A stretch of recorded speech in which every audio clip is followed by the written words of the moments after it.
Hi students, welcome to our channel.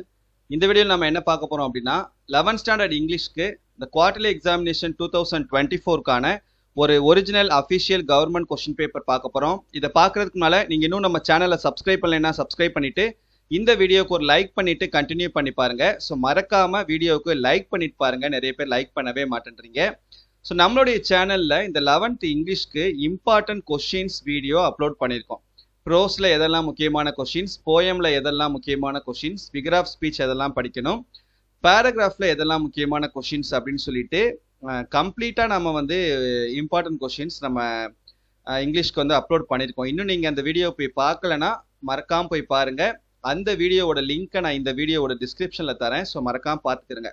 அந்த particular வீடியோவில் நான் சொல்லியிருக்கக்கூடிய எல்லா கொஷின்ஸையும் நீங்கள் படிச்சிட்டிங்கன்னா போதும். கண்டிப்பாக எல்லா கொஷின்ஸுமே அட்டன் பண்ணிடலாம். இங்கிலீஷில் உங்களால் அவுட் ஆஃப் 90க்கு 80 மார்க்ஸ்க்கு மேலே ஸ்கோர் பண்ண முடியும். ஸோ நம்பிக்கையோடு நீங்கள் படித்து இந்த எக்ஸாமை வந்து எழுதலாம். சரியா? ஸோ அந்த பர்டிகுலர் வீடியோவில் நான் வந்து நிறைய அனலைஸ் பண்ணி தான் உங்களுக்கு அந்த வீடியோஸ் வந்து அந்த கொஷின்ஸ் எல்லாமே வந்து செலக்டிவாக கொடுத்துருக்கேன். ஸோ அதில் நம்ம சொல்லியிருக்கக்கூடிய கொஷின்ஸை நீங்கள் படித்தாலே போதுமானது. கண்டிப்பாக உங்களால் எல்லா கொஷின்ஸுமே அட்டன் பண்ண முடியும். சரியா? சரி, ஓகே. இப்போ நீங்கள் பார்த்துருக்கக்கூடிய இந்த கொஷின் பேப்பர் பார்த்தீங்க அப்படின்னா உங்களுக்கு கவர்மெண்ட் கொஷின் பேப்பர் தான். போன வருஷம் நடந்தது. சரியா? 2023 நடந்த ஒரு டிஸ்ட்ரிக்னுடைய கவர்மெண்ட் கொஷின் பேப்பர். ஸோ அதான் நம்ம இப்போ பார்த்துட்டு இருக்கோம். இந்த கொஷின் பேப்பரில் இப்போ இது மாதிரி நிறைய கொஷின் பேப்பர்ஸ் நம்மளுடைய வெப்சைட்டில் அவைலபிளாக இருக்குது. அதோட டவுன்லோட் லிங்க்கை நான் வீடியோட டிஸ்கிரிப்ஷனில் தரேன். ஸோ மறக்காமல் போய் பார்த்து அதை டவுன்லோட் பண்ணி யூஸ் பண்ணிக்கோங்க. கண்டிப்பாக உங்களுக்கு ரொம்பவே ஹெல்ப்ஃபுல்லாக இருக்கும். சரியா? சரி, நம்ம அந்த இம்பார்ட்டன்ட் கொஷின்ஸ் வீடியோ சொன்னோம் இல்லையா? அந்த வீடியோவில் சொன்ன மாதிரி நமக்கு இதில் இம்பார்ட்டன்ட் கொஷின்ஸ் கேட்டிருக்காங்களா அப்படின்றத பார்க்கலாம். நீங்கள் பேராகிராஃப் பொறுத்த வரைக்கும், ஏன்னா உங்களுக்கு 3 யூனிட் தான் போர்ஷன். சரியா? 3 யூனிட் போர்ஷன் அப்படின்றதுனால ஏதாவது 2 யூனிட்டை செலக்டிவாக எடுத்து நீங்கள் பேராகிராஃப் படிச்சுக்கோங்க. இப்போது ப்ரோஸ் எடுத்துக்கிட்டீங்க அப்படின்னா grandmother queen of boxing, இது 2ல் நீங்கள் ஏதாவது ஒன்று படிச்சுக்கிறங்க. சரி, இந்த 2 பேராகிராஃபை படிச்சுக்கிறங்க. அதே போல் போயம் எடுத்துக்கிட்டீங்க அப்படின்னா உங்களுக்கு first 2 poem, once upon a டைமும் கன்ஃபெஷன்ஸ் ஆஃப் அ பாண்ட் ஸ்பெக்டேட்டர், இது 2. அடுத்து அதே போல் சப்ளிமெண்ட்ரி எடுத்துக்கிட்டீங்க அப்படின்னா ஃபஸ்ட்டு சப்ளிமெண்ட்ரி ஆஃப்டர் 20 இயர்ஸ் அந்த இது சப்ளிமெண்ட்ரியும், செகண்ட் சப்ளிமெண்ட்ரி அந்த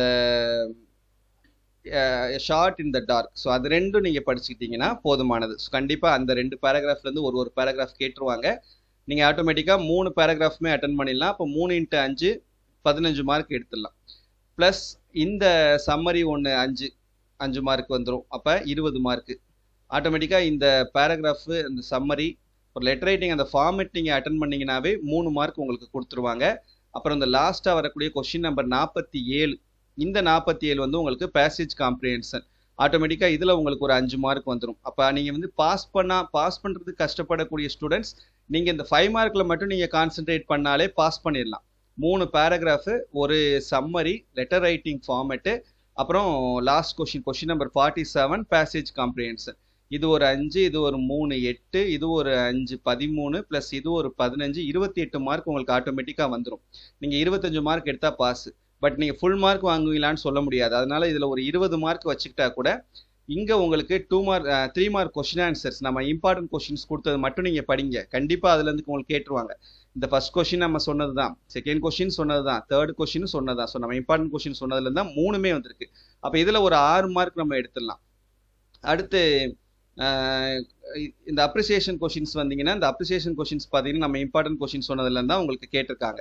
இந்த 6 கொஷின்ஸுமே நம்ம சொன்னதுலேருந்து தான் கேட்டிருக்காங்க. அப்போ நம்ம ஏதாவது 4 தான் எழுத போகிறோம். 4 × 2 8 மார்க்ஸ். அப்போ ஆட்டோமேட்டிக்காக இந்த 8 மார்க்கும் ஸ்கோர் பண்ணிடலாம். ப்ளஸ் 6 மார்க் 14 மார்க் ஆச்சு இதில். ஸோ இதில் ஒரு 14, அதில் ஒரு 28 அப்படின்றப்போ நமக்கு 42 மார்க் வந்துடுது. 42 மார்க்கில் ஆட்டோமேட்டிக்காக அப்படி இப்படின்னு கொஞ்சம் மார்க் போயிட்டா கூட நீங்கள் ஈஸியாக பாஸ் பண்ணிடலாம். ஸோ சென்டம் ஸ்கோர் பண்ணணும்னு நினைக்கக்கூடிய ஸ்டூடெண்ட்ஸ் இந்த இம்பார்ட்டன்ட் கொஷின்ஸை படிச்சுட்டு 1 மார்க்குள்ள கொஞ்சம் தரவாக இருந்தீங்கன்னா, அதே போல் கிராமர்லேயும் தரவாக இருந்தீங்கன்னா நீங்களும் ஆட்டோமேட்டிக்காக 80 மார்க்ஸ்க்கு மேலே ஸ்கோர் பண்ணிடலாம். நாம் சொன்ன இம்பார்ட்டன்ட் கொஷின்ஸை படிச்சிருந்தீங்கன்னா. சரியா? ஸோ அதை மறக்காமல் போய் படிங்க. படித்து நல்லபடியாக அந்த எக்ஸாமை எழுதுங்க. நம்பிக்கையோட நல்ல மார்க்ஸ் ஸ்கோர் பண்ணலாம். சரியா? தேங்க்யூ.